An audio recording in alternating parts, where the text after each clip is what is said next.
Alright, this is the Eurocopter cockpit. As you can see, it's set up for single pilot operations, and to that end you have all the pilot's instrumentation on the right hand side, and it's set up for the police to have their camera and their FLIR kit on the left hand side with their radios on that side. On the pilot's side of life, we've got the flying controls, collective, cyclic and pedals. Whenever we adjust anything with any of the controls, we have to make an adjustment with the corresponding levers or pedals. Collective controls power, cyclic controls the forward, back, left and right of the aircraft, and the pedals are used to balance out the aircraft. Looking at the instrumentation itself, it looks fairly complicated. It's not too bad. There we have the old style dials. Because this is a later aircraft, everything is now what they call the glass cockpit, so everything's displayed to us on small computer screens. To that end, we have a warning system with our fuel contents, we have an engine limitations, and then we have various other limitations at the bottom, oil and battery power.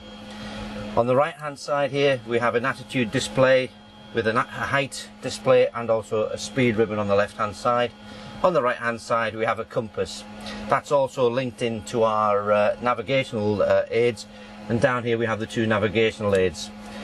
The combined radio and GPS systems, so we can have two different airports in at once should we wish to, or we can put in any other waypoints that we need.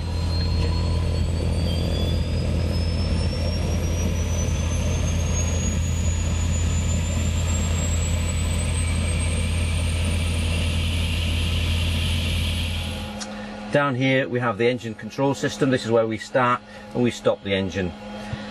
Down here is the police radios. As you can see, there's 4. So any one time, any of the officers in the aircraft can be listening up to 2, possibly 3 radios, and they also help us by listening to air traffic at times as well. So it's a fairly busy cockpit.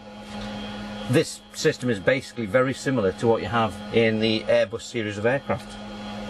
Up in the roof, rotor brakes and all the various switches for things like lighting, for fuel and all the other electrical systems that we test and check beforehand. And obviously above that, a myriad of fuse boxes that control everything within the aircraft.